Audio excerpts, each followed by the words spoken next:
My toes are freezing right now. Mine are also cold. Is your floor cooled? Yeah. Nice. I got it cranked up right now. Welcome to Hooked on Football, your go-to podcast for everything NFL.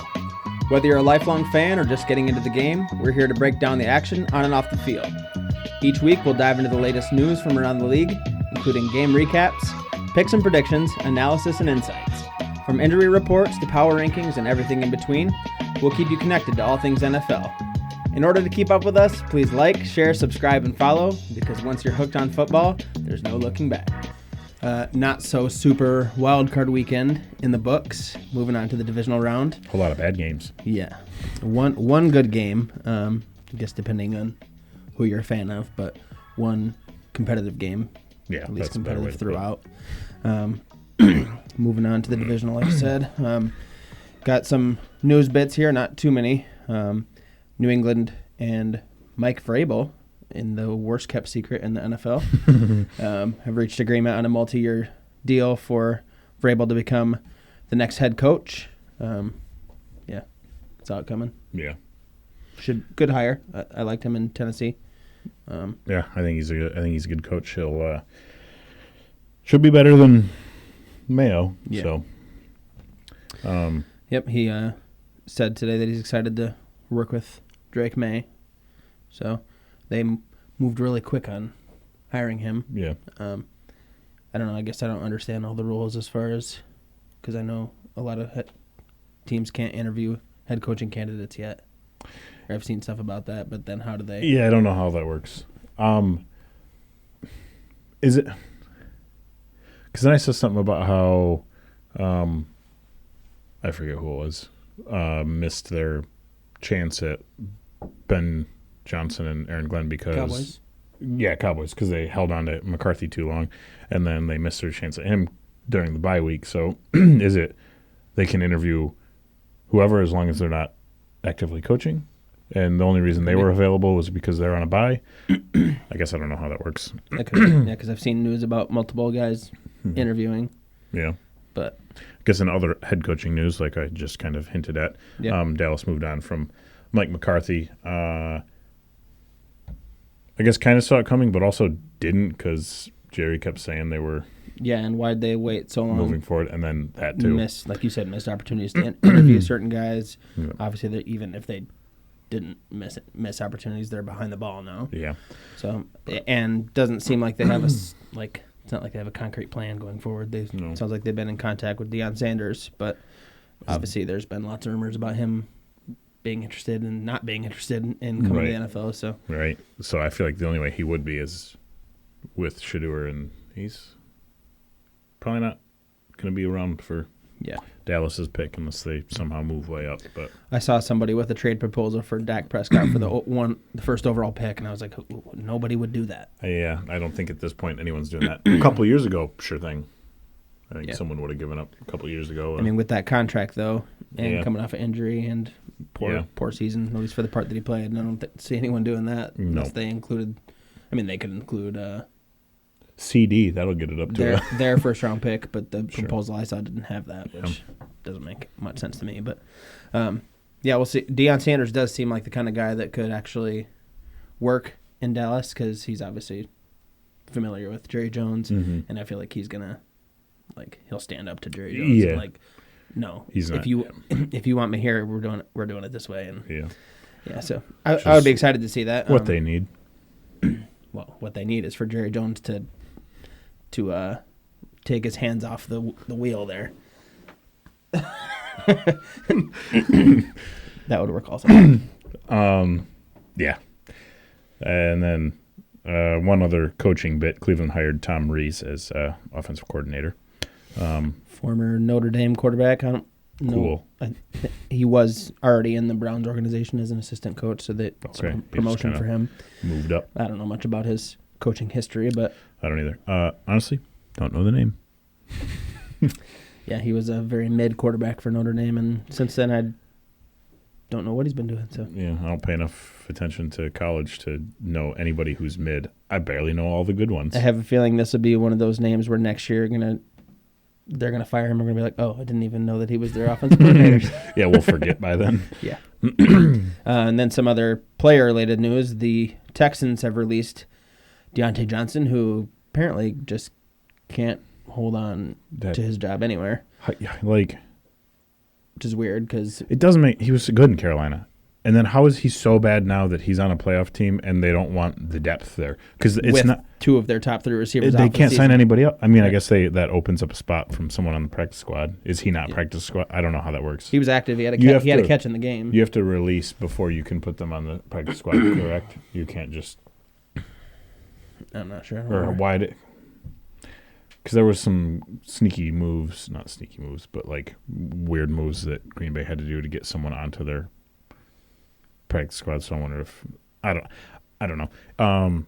Either way, it seems real odd. Yeah. Middle of the playoffs to release a guy like him. He's got to be awful right now. Yeah, he had a catch in the game. I don't know if he must be a diva or maybe because why else would you release him at this point? There's unless he's affecting locker room or something. Yeah, so it's got to be something with his attitude or something. Weird, like we that. haven't heard anything. Yeah, and then last bit of news: Philadelphia Eagles linebacker Nakobe Dean tore his patellar tendon against the Packers this weekend, so he's been placed on IR. His season is over. He's been very good for them this year. I think he was like the number 15 overall pick 2 years ago. Didn't play a ton last year, but this year's been really good alongside Zach Bowen. Yeah. So they'll miss him. It's been crazy good. Yeah. I was looking at a stat line that was comparing. What's all that noise? Hopefully that's just for us, not for you guys. It was when this was bouncing back and forth, so I don't know. Anyway. I saw a stat line that it was comparing his season this year to Luke Kuechly's season, like his DPOY year. And like some of the stats were comparable, but like everything pretty much leaned Zach Bond. So he's been like quietly the best. Impressive. Yeah. So we'll see how that affects their defense going forward. They play the Rams this week, which should be a good game, I think. Yeah, we'll see. Now let's get to Pigskin Prophecies, the segment where we unveil our picks for this week's NFL clashes, break down key matchups, analyze the stats, and make our bold predictions. Who will rise to the occasion and who will fall short? Quick review of our wild card picks. Started off the weekend, Saturday, 4:30. The 5-seed Chargers were favored against the 4-seed Texans, favored by 3 points, and we both picked them to cover the spread, and they chargered. Yeah. Somehow they're worse than the Texans. What's up with Herbert? That didn't make sense. Yeah, yet to win a playoff game. 3 picks all year, 4 of them in this game. In one playoff game.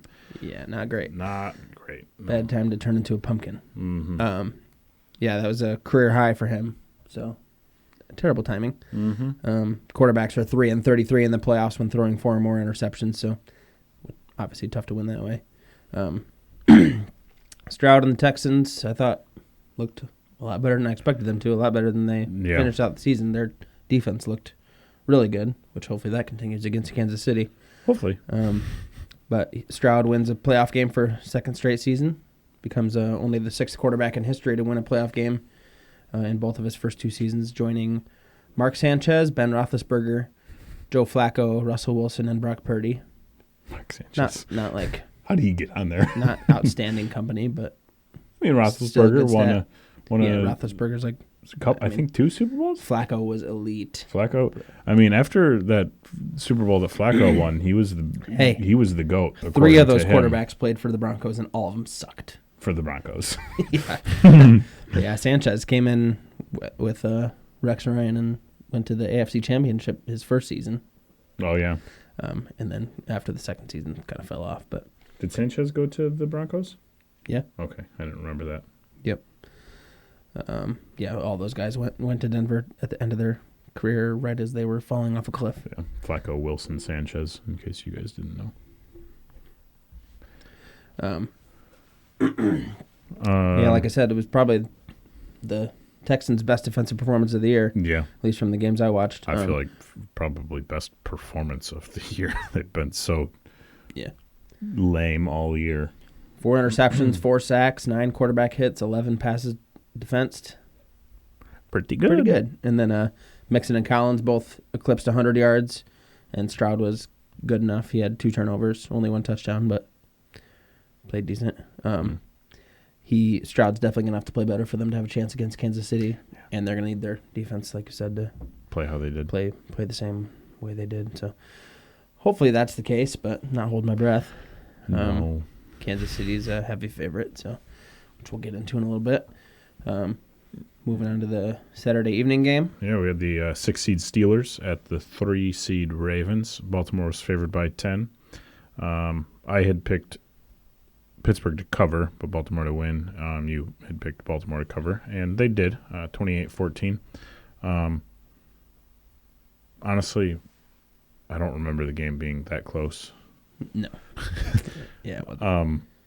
I forgot Baltimore tried to for a minute implode in the second half. Russell Wilson had started playing like old Russell Wilson for about 15 minutes. And then Lamar started playing like old Lamar for a few minutes, and then they both. That was the end of that. They both straightened up, but my key to the game last week when we talked about it was for Pittsburgh to limit the run game, and Baltimore ran for 300 yards before they knelt on the final play and brought it back down to 299, so not going to win. Yeah, Henry did whatever he wanted, it seemed. That was rough, and you had mentioned earlier off camera that Watt just didn't show up. Yeah. Wasn't on the stat sheet at all. No tackles, no pass. Didn't even get his hand up and defend a ball. No sacks, no quarterback hits. Literally nothing. Yeah. So he's yet to win a playoff game. And Pittsburgh's performing like that, good. Right. Be better then. Yeah. Pittsburgh's playoff drought extends. They still haven't won a playoff game since 2016. There was some rumors and talk of Steelers moving on from Mike Tomlin, but reports say that they have no plans to do that. So, which probably the right decision. Obviously, it's one thing to say maybe you need a change of scenery, but if you can't get anybody better, which they probably can't, then you might as well wait. They since 2016, probably they haven't had a team that should have been in the playoffs, right. And Tomlin's the only reason that has happened. So that would be a silly move. Yeah. You didn't love that Kenny Pickett team that they had? Russell Wilson, as we've kind of talked about already, kind of came back down to earth after a good middle of the season. Looked like they made the right move, benching Fields to move to Wilson. Yeah. Now, who knows? Like Russell Wilson's a free agent, so maybe they go back to Fields for the season. Yeah. I don't know. We'll find out. A lot of questions in their future. So we'll see what happens with them next year. But the Ravens look like it might be my AFC favorite going forward, especially if Zay Flowers comes back this week and does anything. They were dominant. They looked so good that first half. I mean, when you have 2 of the best rushers in the game in your backfield, plus Lamar, one of the best quarterbacks of all time this season, that's pretty tough to beat. And then their defense has been playing better. Obviously, it's Pittsburgh, so not a huge test, but playoff team. So, but moving on to the Sunday games, my 7-seed Broncos traveled to Buffalo to take on the Bills. Bills won 31-7, covering the 8.5-point spread, which we both correctly predicted. I thought the Broncos had a chance if their defense was elite and their offense scored enough points, which neither happened. Their defense, I mean, they started off hot, had that 43-yard passing touchdown, and then held the Bills to a field goal, and then pretty much all downhill from there. Yeah. Although it was close throughout the first half. They were Buffalo kind of blew it open. Dicks about it and came and scored right away, and we're like, oh. And then. Yeah, they had to get my hopes up. Yeah. For just a little bit. But yeah, I did predict that Buffalo would pull away late, which they did. I didn't really see a blowout coming just because I thought Knicks would be able to put up more than 7 points, and I thought the defense would at least hold them in check, which I guess 31 points is probably around or below their average. They've had some real big scoring games, but... Yeah, but with how much they had the ball, the defense is going to get worn down, and they're going to put up points. Yep. Yeah. Reports came out afterwards that Nick's played the final 6 weeks of the season with 3 transverse fractures in his back. Didn't miss a snap. I think he got hurt in the Raiders game and basically fought to play the next week, and then just battled through it. So tough kid. Yeah. You like to hear that kind of stuff? Yeah. About your quarterback, that they're fighting to be out there? Yeah. Obviously don't like thought of him risking a worse back injury, but... Yeah. I mean, I guess with that type of fracture, I don't know. It would depend on where they're at. Maybe not too risky, just pain management thing. Yeah. Yeah. Because it's the little piece that comes off of the main chunk of the vertebrae, so it's not like a hit there. He's going to be paralyzed or anything crazy like that. Right. So that type of thing is more of a pain management. But well, it makes me wonder and makes me hope that that's part of the reason that Sean Payton kept the training wheels on him and didn't let him run as much as I would have liked to have seen. Yeah. So whenever he ran, they moved the ball. Yeah.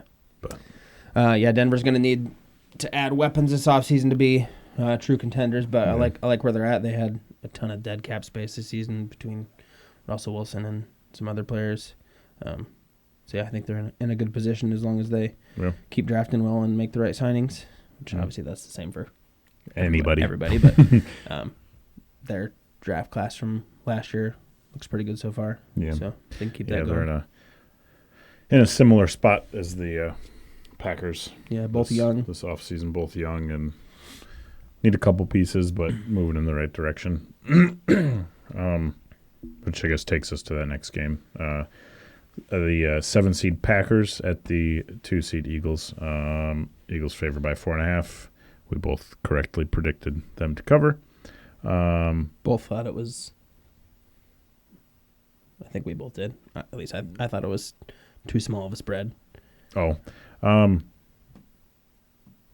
Yeah, it was tough with how they had been playing.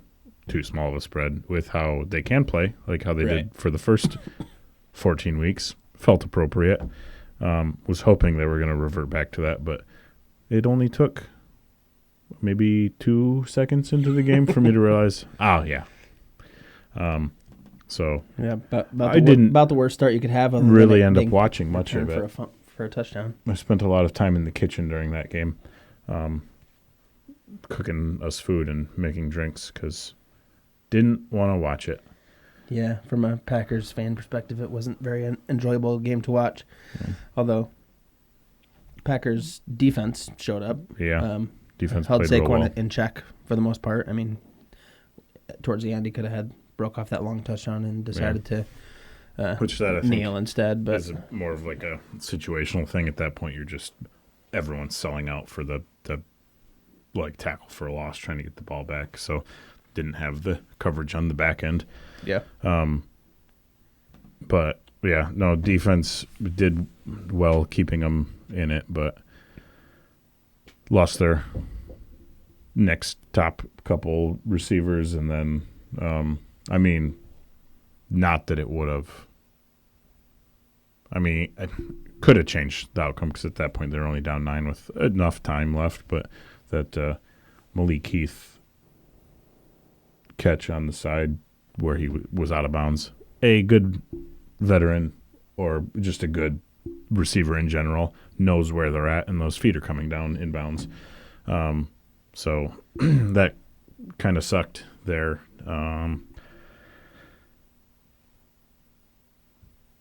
Yeah, I mean, there wasn't a lot of good from that. I guess on the plus side, it didn't seem the play calling was too atrocious. There wasn't anything that stood out from when I was watching. Yeah. But for having 4 turnovers and only losing by 12. Yeah. Pretty good. But they'll have some things to address this offseason, mainly wide receiver, because I think that a couple of them are probably gone. Seems like Dobbs is always getting hurt, and as much as that sucks, like, it's just liability. Same with Watson. So might have to move on from them. And I think that cool that you set the record the last couple of years, the youngest team in the playoffs, and then the second youngest team in the playoffs, only to last year's team that was in the playoffs. But need some vets.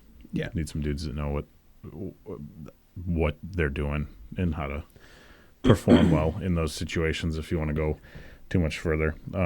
So six of the 7 Green Bay losses were to only 3 teams lost to Detroit, Philadelphia, and Minnesota twice each. Yeah. So, which is arguably the top 3 teams in the NFC. So, sure.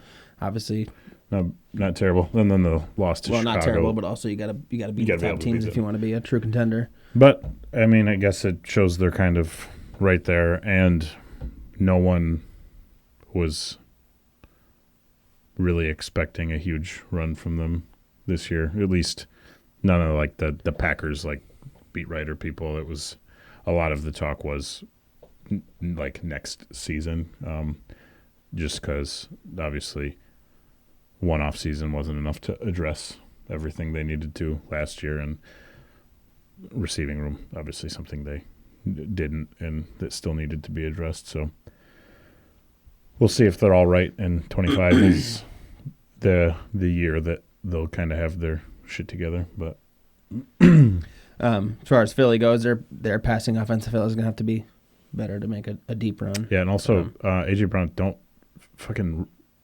read no books on the sideline. He was saying that he does that every game, and that they just now caught him. There's no chance. There's a 0% chance you've ever done that and that didn't get caught. Before.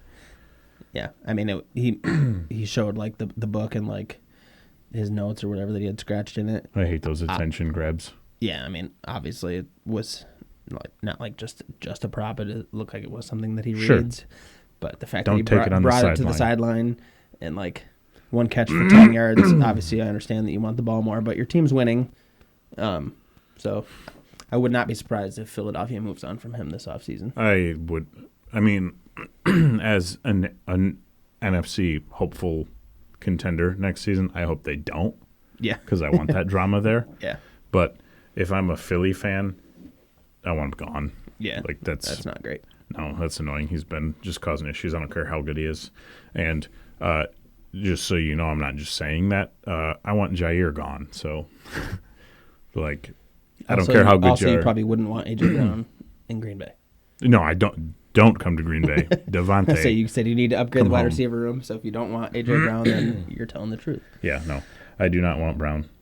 I don't know if I want Devontae for nostalgia. I mean, he's obviously better than anyone they have still, so would be an upgrade. Yeah. I would depend on the price. Yeah. Last note I had on that game was just the physicality that Philadelphia plays with. Multiple Packers got injured in that game. Obviously, some of them fluky, but some of them a result of the physicality that Philadelphia plays with. So, see, seemed like they have that perfect helmet placement on people's shoulders. Yeah, for stingers, because there was Elton Jenkins went out early in the game, and then Reed's was the same. It might have been just the two. I felt like there was more, but I think it was just the two. Yeah, same thing. Both came off after a hit like that. Did you hear any reports on what any of those guys' official injuries were? No, only Josh Myers, which is nothing. Looked like it was going to be bad initially, but he somehow everything is absolutely fine. Just some swelling. But no, I didn't see. I'm assuming Dobbs concussion. Yeah. Super bummer. Was wondering if Jaden Reed separated his shoulder, broke his collarbone. Elton Jenkins didn't. If that was just a stinger. I'm trying to remember which one was. Yeah, with Elton he was grabbing up higher. So that kind of seems like stinger, but where Reed was trying to get to, hurting, it was hurting down here on the end. That seems like a separation or something. Yeah, Jaden Reed dislocated his shoulder. Elton Jenkins was just a stinger, unable to move his arm after the game, this report says. Dobbs, obviously, concussion. So Reed was Okay. Oh, I mean, as long as no labrum damage, Yeah. dislocated should be fine going shoulder. into the next season. Yeah, I mean, in a mountain bike, there's dudes who dislocate their shoulder on the trail and relocate it and then keep riding the rest of the day. So it can be no big deal. Yeah. But hopefully no labrum damage, so that's not a recurring issue. Yep. Otherwise, surgery can hopefully fix that. And he's in the off season now, so Right. hopefully Cancun has good labrum doctors. Moving on to the last Sunday night game. Real quick note. I thought it was kind of weird, and I didn't notice it when we were making our picks last week. Or if I did, I forgot that they had all 3 AFC games and then all 3 NFC games. Yeah, it was kind of weird. I didn't notice it while we were making picks, but I noticed it. I didn't like through. it. I don't know why, but I didn't like it. Yeah, I don't know. It was weird having the AFC bracket set. Yeah. And still no knew idea. nothing about. Yeah. It was a little bit weird. But that brings us into the next game. Be careful what you wish for, I guess. But the outcome that I was hoping for happened. The 6-seed Commanders went into Tampa Bay and defeated the 3-seed Buccaneers 23-20. Tampa Bay was favored by 3, which we both picked. They lost by 3. Yeah, it's got to count for something. But this was the lone fun competitive game of the week. Which, I mean, 2 of those were obviously bound to not be fun for us because our team's really good. But Jane Daniels, he's pretty good. I'm terrible at regulating my mood, so I didn't watch much of this game either. 'Cause I was cranky. Understandably. I was cranky during the Broncos game, but after that I moved on pretty quick because I wasn't expecting them to beat Buffalo. Obviously, Buffalo, one of the top teams in the league. I just hate watching Denver bad wasn't football. supposed to even be there, so especially when the bad football is my team. Like, how are you all so dumb? Pissed me off. We've moved on from that one. Not good at that. I sit and ruminate forever. Yeah. I stay pissed. This game felt like it was going to come down to whoever made a mistake first, which it more or less did. Buccaneers fumbled in the fourth quarter. Probably some debate on whose fault it was. Rookie center, and then obviously the timing was tough on those motion jet sweeps.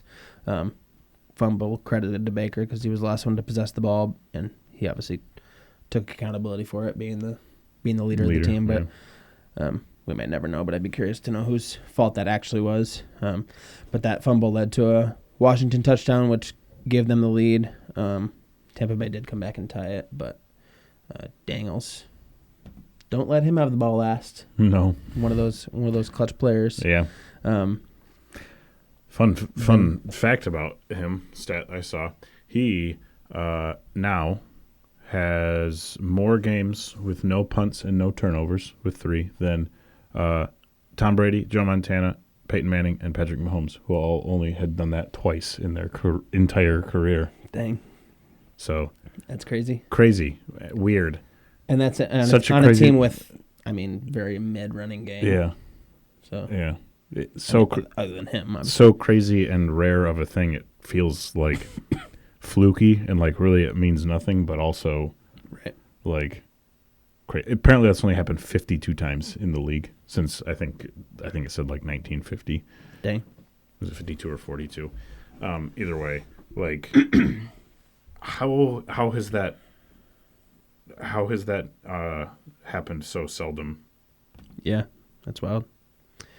So the Commanders move on to face the top seed Detroit Lions in Detroit on Saturday night. Fans after the game were chanting, "We want Detroit." So, like I mentioned, careful what you wish for. Should be a good game. Find it now. Obviously, mobile quarterbacks are tough to cover. Mm-hmm. The teams don't have any familiarity with each other, so it's another added wrinkle. But I like the Lions odds. Feel like obviously they're all playoff teams, so you're going to play a good team no matter what. But if all things equal, you probably would rather play a rookie quarterback. Oh yeah. I mean, of the remaining teams, that would be my pick. Yeah. The way the Rams played, I don't. Unless I'm Green Bay, then Want I'm them yet. taking Rams because you have their number? LaFleur stays undefeated against McVay. So, yeah. You have anything else on that game? No. Well, you didn't watch it, so. I saw a couple bits of it. Yeah. And then the final game of the week last night, or Same with this 2 nights one. ago, actually. 5-seed Vikings traveled to Arizona to take on the Rams. Game was moved because of the wildfires. Bad podcaster and bad fan because I was remembering and going to put this on. I had picked up some work last night when this game was on, and I remembered it about 3 minutes before kickoff, and then I was like, all right, I'll put it on off to the side on my phone at kickoff, and then forgot until the game was basically done, and he texted me. So missed a lot of this one, but did look at some stuff about it. Minnesota was favored by 1.5. You had Minnesota winning and covering. I had the Rams pulling off the upset.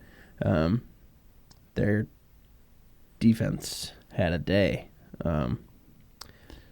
9 sacks, 12 quarterback hits, I think it was. I can't remember how many turnovers, but second week in a row that Minnesota was only able to score 9 points. Not great. Not going to win many games that way. Minnesota's only losses of the season were to Detroit and the Rams. Lost 2 to each. So kind of same thing with the Packers. Like I said, got to beat the top teams to beat the top team. On the plus side, you are only losing to top teams, though. So yeah. Darnold probably lost himself a lot of money in those last 2 weeks, although I kind of feel like it was probably headed towards a 1-year franchise tag, prove-it deal anyway. Yeah. I definitely feel like that's the best option for Minnesota now because he had a good enough season where you don't want to let him walk for nothing still. Right. But also don't move on from McCarthy after seeing what Darnold did in the last 2 weeks. Yeah. He is still Sam Darnold. Yeah. Mentioned last week this was his first playoff game as a starter. You could tell. Although, to be fair, any non-elite quarterback, which I don't think anybody thinks Darnold is going to struggle in that situation when your offensive line is just letting guys through. Yeah. Rams wanted to mention their young defensive line. They're going to be a Jared problem for a while. Yeah. Lost Aaron Donald. Went from Aaron Donald Couldn't to tell. Jared Verse. Yeah. Jared Verse, Kobe Turner. Are they going to be the Packers of DNs? Yeah. Defensive ends? Yeah, I feel like the Rams kind of used some of the blueprint that the Lions put out there the week before. Just keep constant pressure on Darnold, make him win the game. Obviously, Aaron Jones is good. It's weird how that works like almost all the time with anybody, and then they just don't do that all the time. Right. Yeah. Very, very seldom does constant pressure not work. Yeah, the only time it doesn't is if your pressure's not getting home and then you're leaving your coverage open for too long. But not the case in this game. No. I don't know if the Vikings offensive line blocked anybody yesterday, or 2 days ago. So the Rams move on to take on the 2-seed Eagles in the divisional round, which that one and the Ravens-Bills should both be really good games. Yeah. Hopefully. Depends what Rams show up. Yeah. Still not to the point where I trust them. But we'll see. Maybe they prove me wrong. But yeah, that brings us into our divisional round preview, starting Saturday at 4:30. Got the 4-seed Texans at the 1-seed Chiefs. Kansas City favored by 8.5 in that one. Like I said, Texans defense, if they play like they did last week, I feel like they have a chance. But Kansas City, obviously, been there, done that. 1 seed for a reason. That spread feels too small. Yeah. No. And I hate it. Yeah, I picked Kansas City to cover the spread. Yeah. Just hoping I'm wrong, hoping that Texans pull a performance out of there. Please. You know what? Please. I'd love to be. I'd love to be wrong. Yeah. You have Kansas City also? Yeah. Chiefs cover. Yeah, like we had said before, Chiefs got hot at the right time. Yeah. Well, they rested their Should've starters in known week they 18, then a bye week. So Hoping. hopefully there's some rust. Yeah. Hopefully they start slow. And then I was hoping for a hot Chargers or Broncos team to get to them because I trust. And they both got so cold. Yeah, I trust a hot version of them over Texans any day. So that was what I was hoping. But nope, Chiefs will roll into this, shake the rust off while they hand it to the Texans, and then they'll win the AFC Championship, and then they'll win the Super Bowl. You don't say that. And then my life will be ruined. But maybe I'm just a pessimist. Yeah, I'm trying to envision a path to Houston winning the game, and I don't see it. So, yeah. But any given Saturday. Yep. Doesn't feel like that Man, applies. if they played on Sunday, they'd have a chance. Because any given Sunday, but they don't. Not Saturday. Kansas City's going to win.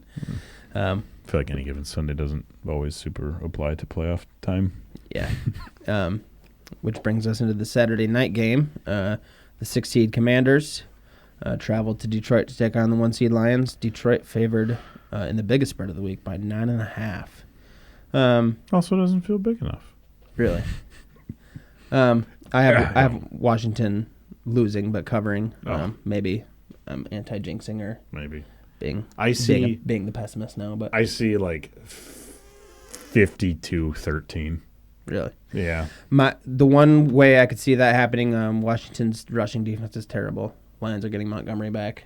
Gibbs, one of the best running backs in the league, one of the best offensive lines in the league. Put it down. 52-13. We'll give you an extra 2 wins for that if you. Yes. Oh, I forgot. As far as updating our picks, you went 2-3-1, 41.67%. Not great. I was 4-2, no ties. Obviously 66.66666666666666.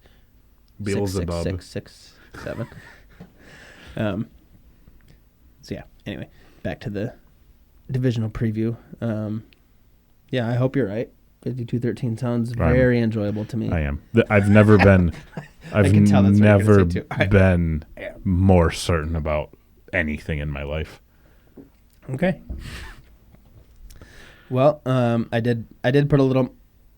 I think I've mentioned this on the pod before. I did put a little money on the Commanders just so, at least if there's a huge upset, I make some money. Washington's plus 400, so I'll take pretty good five times my money. Yeah. Although probably could find an odds boost too. I looked. There isn't any available yet, but if there is one, then I'll throw a couple more little bets on it because all those odds boosts are for 50 cents. Not really, usually $10, $20, but yeah. Yeah. Any other analytical insight into this matchup? My only analytical insight is that that Detroit is gonna sodomize jeez that entire team. I don't think they want that on national television. That's the only way I see that game going. Okay. Which brings us into the Sunday games. Yeah. The 4-seed Rams at 3 o'clock take on the 2-seed Eagles. Philadelphia favored by 6. I have the Rams covering. I think they have a chance to win. I did pick Philadelphia to win a close game, but the way the Rams played this past week, if they can play that way, as long as they can limit Saquon, I think they got a good shot. Obviously, McVay and Stafford have been there, done that. Puka is an animal. Cooper Kupp apparently doesn't exist anymore, but hit a catch for 29 yards.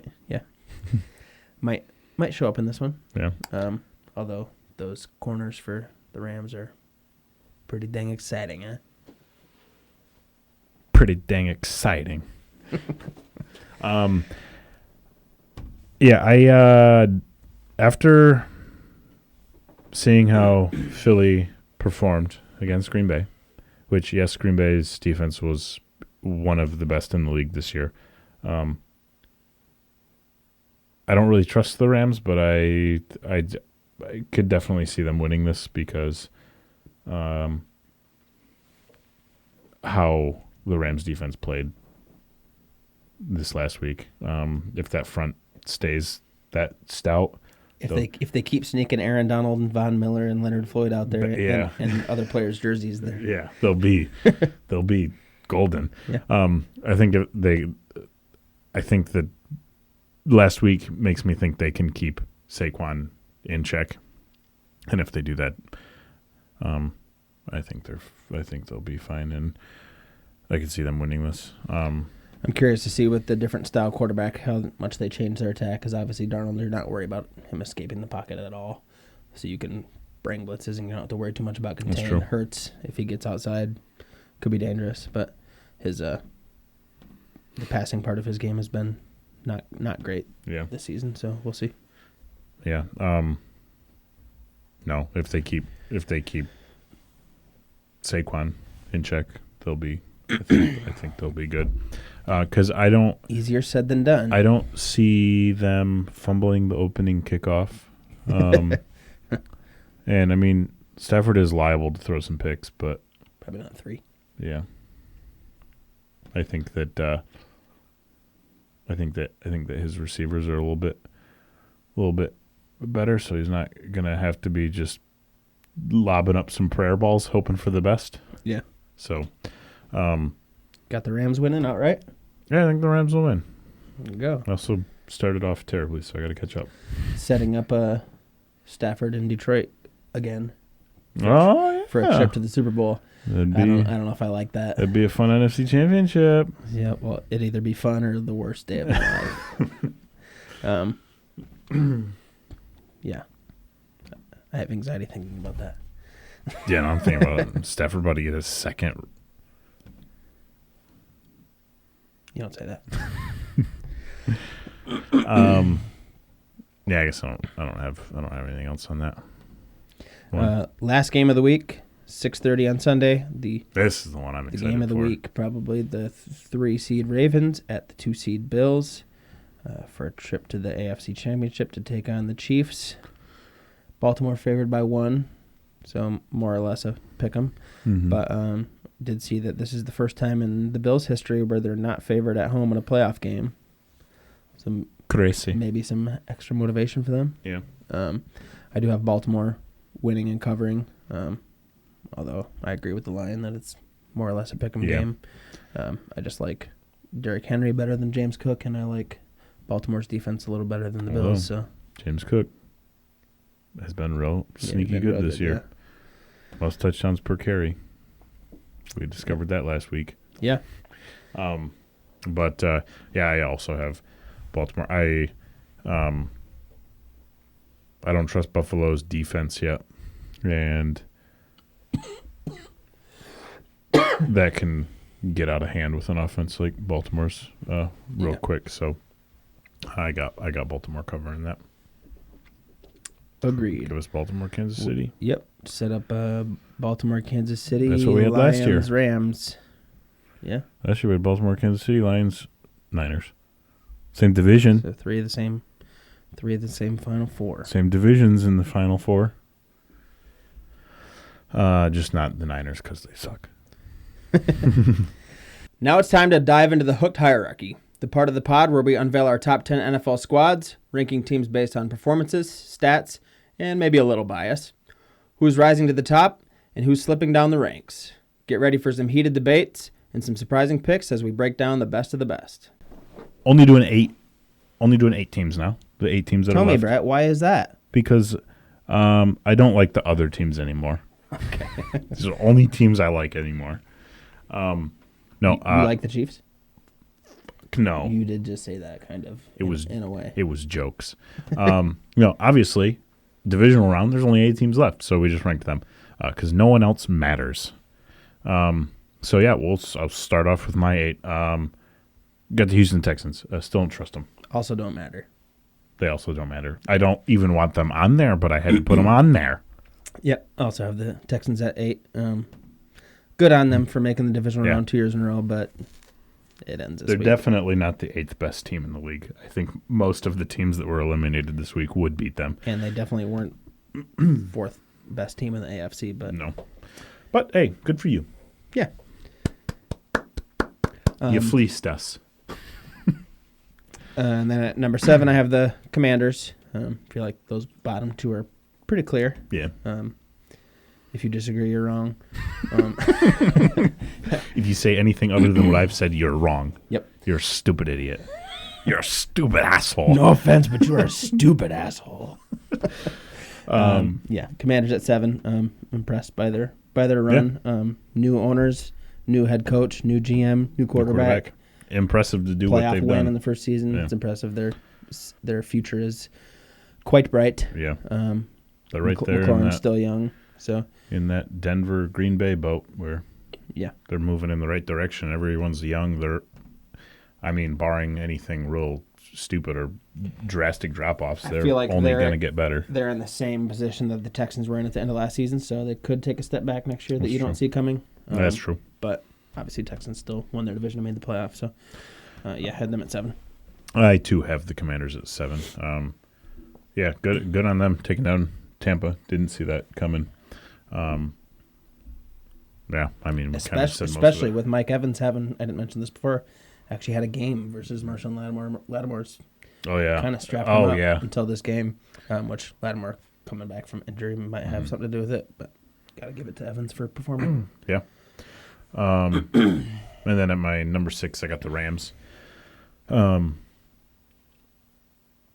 Maybe they pulled it all together right at the right time, and I should give them more credit. It's just throughout the season they were so bad at times, so it's hard to get that out of my head. So I don't totally trust, because I know they got a real shit game in them at any moment. But hopefully didn't play like a 10-7 team, but no, you are right. Your record says you are. So, but hopefully, with all the experience Stafford and McVay have, they can keep it together through the playoffs. Yeah, I also had the Rams at 6. Sounds low when I say it, but no reason to put them above any of the teams I have ahead of them. So this next one determines whether or not I think we are the same on our list. Well, at number 5, I have the Philadelphia Eagles. Twins. Twinning. I lost my train of thought there.